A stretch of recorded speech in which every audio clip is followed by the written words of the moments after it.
Very good morning to all of you. Today we are going to see a part that is associated with again oxidation, but this time instead of the carbon molecules, it will be oxidation of fatty acid. Basically, we are going to see the beta oxidation of fatty acid. So let us understand what is fatty acids. Beta oxidation may be defined as the oxidation of fatty acids on beta carbon atoms. So there are various different carbon atoms. Basically, the position of the carbon atoms is been defined, and therefore we say that it is the beta carbon atom where the oxidation process of fatty acid would take place, and therefore it is called as beta oxidation. This results in the sequential removal of two carbon fragments, acetyl coenzyme A. Now, there are three stages basically that are associated with the beta oxidation, and in which tissues the beta oxidation would take place. Which tissues do not support beta oxidation, that we'll try to study.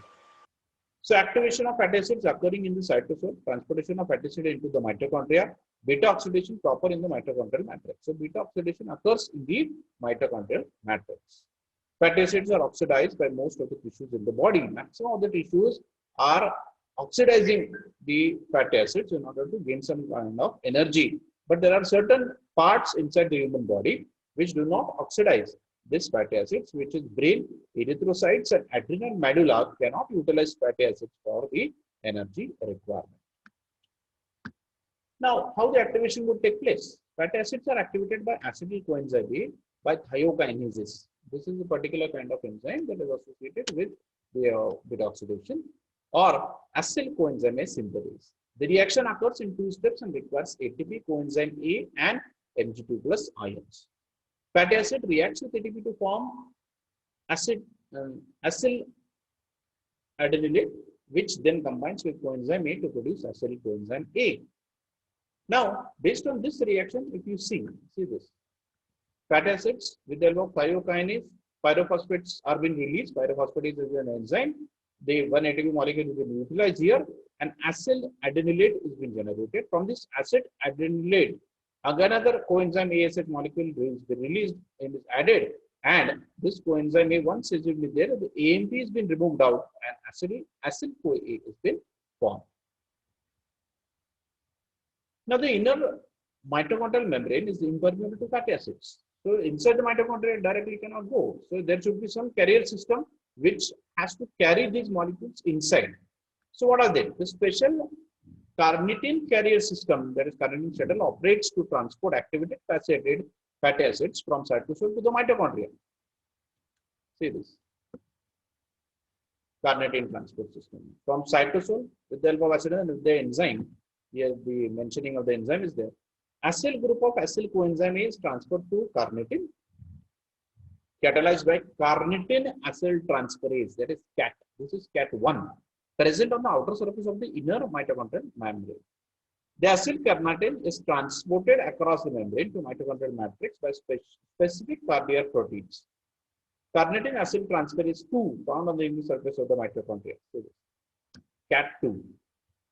Acyl coenzyme from the cytosol comes in the matrix, mitochondrial matrix.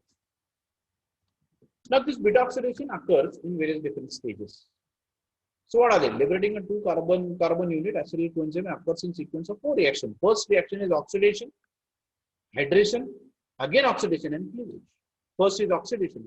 Acyl coenzyme undergoes dehydrogenation by a FAD-dependent flavoenzyme, acyl coenzyme A dehydrogenase. A double bond is formed between alpha and beta carbon.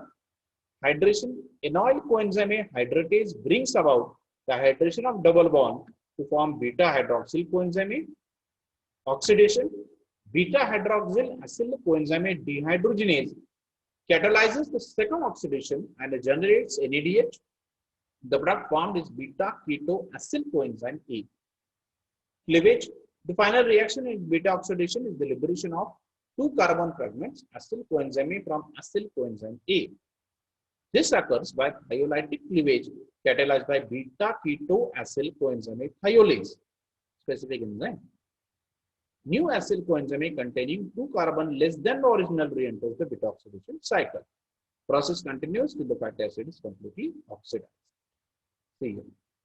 Fatty acids with the help of thiokinase from the cytosol it enters as acyl coenzyme A into the mitochondria. So once inside the mitochondria, the acyl coenzyme A with the help of an enzyme, acyl coenzyme A dehydrogenase, get transferred to trans-enoyl coenzyme A. And trans-enoyl coenzyme A goes to beta-hydroxyl coenzyme A. Once this has been done, the beta-hydroxyl coenzyme A undergoes again a transformation with the help of an enzyme, beta-hydroxyl acyl coenzyme A dehydrogenase, to form beta-keto-acyl coenzyme A. Again, thiolase is there, which splits this beta-keto-acyl coenzyme into two parts. One is acyl coenzyme A, another is acetyl coenzyme A. Sorry. This acetyl coenzyme A is now funneled into the TCA cycle, and the acyl coenzyme A is again funneled back to take another carrier molecule of the the fatty acid and bringing it to the inside the site into the mitochondrial matrix. Correct? So that's all for the day. This is the basic part that we have learned regarding the beta oxidation of fatty acids. Next lecture, we will try to study in greater details the important information about beta oxidation of fatty acids.